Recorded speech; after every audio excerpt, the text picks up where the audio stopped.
Can trust ever return to the bedroom? After betrayal, the bedroom can feel like the most broken place of all. It used to be where you connected, where you laughed, touched, and let your guard down.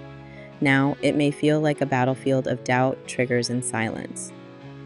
But here's the truth: rebuilding is possible, not easy, not fast, but possible. It starts with honest conversations, with no pressure, no expectation, just vulnerability.